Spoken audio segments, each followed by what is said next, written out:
Hi guys! In this video, we will discuss dimensional analysis.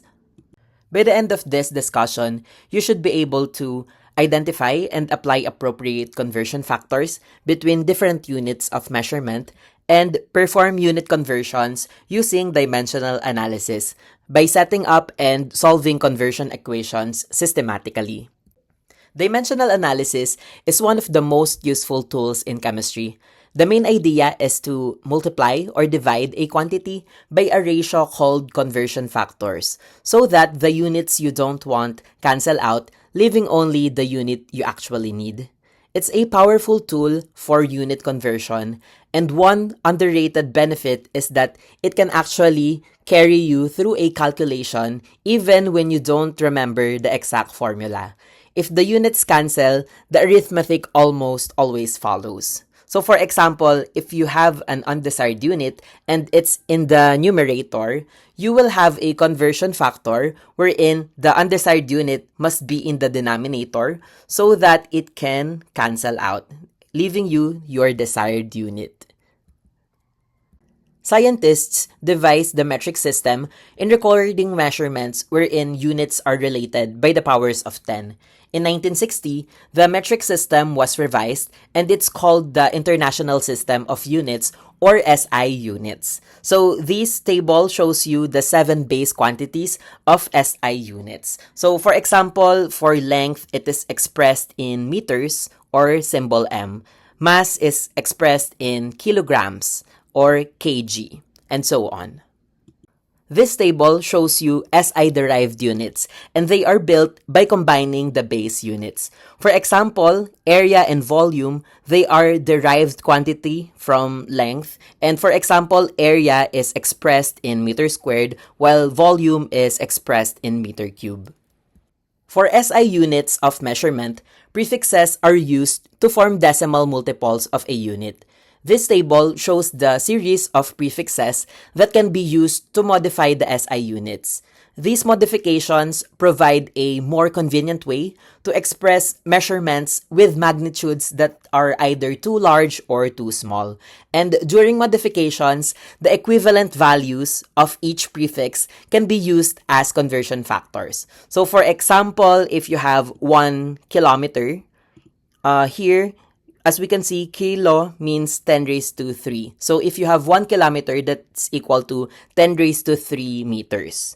Another example, if you have 1 megabyte, mega here means 10 raised to 6. So 1 megabyte is 10 raised to 6 bytes. And for example, millimeter. 1 millimeter is equal to 10 raised to negative 3 meters. This table shows you the common unit conversion factors for length and mass. So for example, 1 inch is equal to 2.54 centimeters.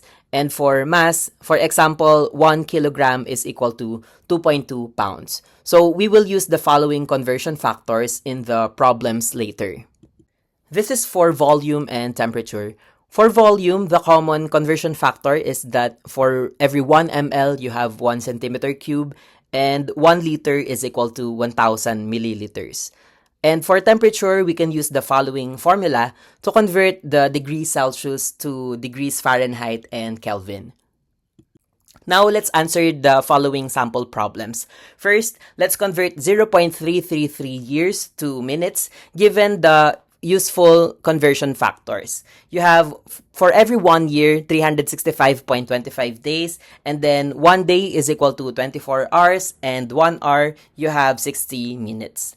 First, let's write 0.333 years, and since we want to cancel years, in the conversion factor, it must be in the denominator. So by doing that, since you have 365.25 days in a year, let's put 365.25 days in the numerator divided by 1 year.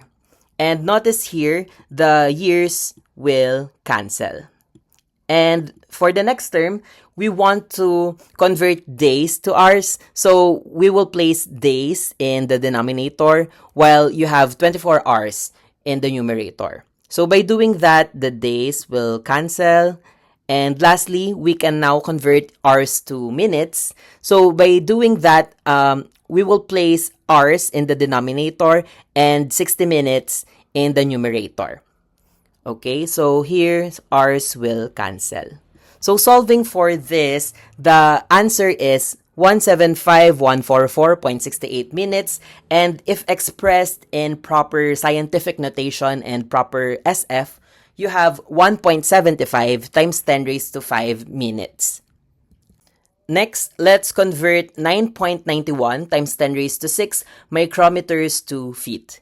We will use the following conversion factors.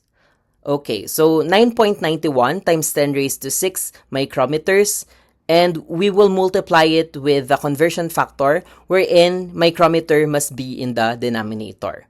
So for every 1 meter, you have 10 raised to 6 micrometers. So micrometers here will cancel. And then to cancel meters, we will convert it to centimeters. So for every 100 centimeter, you have 1 meter. Followed by, we want to convert centimeter now to inches. So for every 2.54 centimeters, you have 1 inch. And lastly, we want to convert inch to feet. So for every 12 inches, you have 1 foot. Okay, so calculating this, the answer is 32.5 feet. Next problem, let's convert 9.81 meters per second squared to miles per hour squared using the following useful conversion factors. Now, let's write 9.81 meters per second squared. First, let's convert meters to kilometers. So we multiply, for every 1 kilometer, you have 10 raised to 3 meters. And notice here, meters will cancel. Followed by converting kilometers to miles. So for every 1 mile, you have 1.6 kilometers. Kilometers here must be in the denominator so that it will cancel. And lastly, we can now convert second squared to hours squared. So in here, we have the following conversion factor. 3,600 seconds for every hour, and then the whole term is squared. So when a unit is squared, like second squared in the denominator here, the conversion factor for that unit has to be squared too. So the units actually cancel correctly. Okay, so by solving this, and here, second squared will also cancel. So the answer will be 7.95 times 10 raised to 4 miles per hour squared. For our last example, let's convert 5.00 joules to ergs. So here, joules is in SI unit of energy, and then ergs is in CGS units. And note here, 1 joule can be expressed as 1 kilogram meter squared per second squared, and 1 erg is 1 gram cm squared per second squared. We also have the following conversion. 1 kilogram is equal to 1,000 grams, and for every 1 meter, you have 100 centimeters. Let's write first 5.00 joules, and since you have 1 joule for every 1 kilogram meter squared per second squared, let's write 5.00 kilogram meter squared per second squared.